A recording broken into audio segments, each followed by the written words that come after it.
Have you ever wondered about the origin story behind the concept of multimedia, especially as it relates to video work and live actors interacting with animated characters?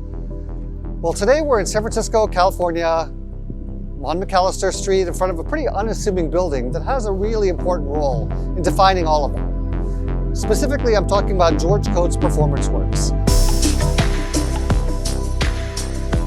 Welcome to the Ground Floor Innovation Channel, where we explore the origin stories of innovative technologies and the effects they had on society afterwards.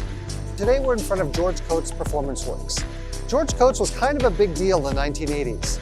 Now, when you think about going out to a theater performance, you usually think about actors on a stage, maybe some musicians playing alongside, and that's pretty much what people think of as a night out at the theater. Well, George Coates redefined all of that. Although this wasn't his first location, George Coates' original theater was in another part of town. This was the one that he was most famous for. What he did that was innovative was that he had this idea that theater could really push the envelope of how people perceive what entertainment and art and the intersection of entertainment and art could be. And what I mean by that is he would have a theater piece that he would run around the theme, and he would hire people from all different disciplines to enhance and enrich that. It could be dancers, it could be singers, it could be computer animators. I was actually part of the computer animation team right here at this theater, and we worked on, at the time, cutting-edge computers like the Silicon Graphics Indie Machine, as well as a hopped-up Mac 2 FX to do something that was called Lifeforms animation.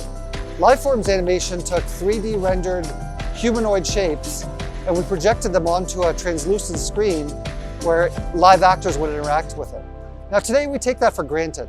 We're used to seeing live actors interacting with maybe things that were done on green screen and then composited together. What George Coates did that was really cool was he had this happening in real time in front of a live audience. And so because there's a perfection and imperfection, no two nights of a theater were exactly the same. And that's something that we as animators and the live actors had to be able to be comfortable improvising around. The other thing that was kind of cool about this spot in particular was that although what looks like kind of an anonymous office building on the outside was actually a Gothic cathedral inside. So you stepped inside after you bought your ticket, and it was this church-like atmosphere. The walls were completely covered in projections, both from slide projectors and from video. And then you had a multi-level stage that would rise up and down that the actors would interact on. So George Coates had made such a name for himself that he got pretty wide industry recognition within Silicon Valley. In fact, I first met George Coates at the SIGGRAPH show in Las Vegas, which is no coincidence because, as it turns out, he was on Steve Jobs' radar too. When Steve Jobs left Apple Computer to form Next, he brought on George Coates to help unveil the Next computer. As it turns out, a lot of these early folks that George Coates brought in to help support both the launch of the Next computer and the subsequent incorporation of computer animation in his productions went on to become big influential people within companies like Pixar, Lucasfilm, and Dreamworks, many of whom have gone on to do really great things that we enjoy in our present day lives. But these people cut their teeth right here in this environment in a scrappy little theater company.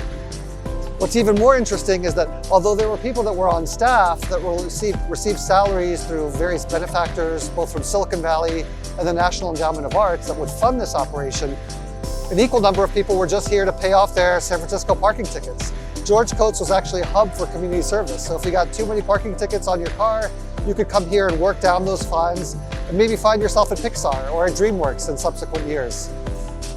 It'd be interesting to see how many of those people first got their exposure to this cutting edge technology here and then went on to greatness just because maybe they got too many parking tickets back in the day. If you like this kind of content, I'd encourage you to hit the subscribe button, definitely leave a comment, maybe consider giving me a like on this video. We've got lots more coming, and we'll be exploring the origin stories of all kinds of innovations that took place in the 80s, 90s, and beyond, and how they've influenced us today. Thanks for joining us.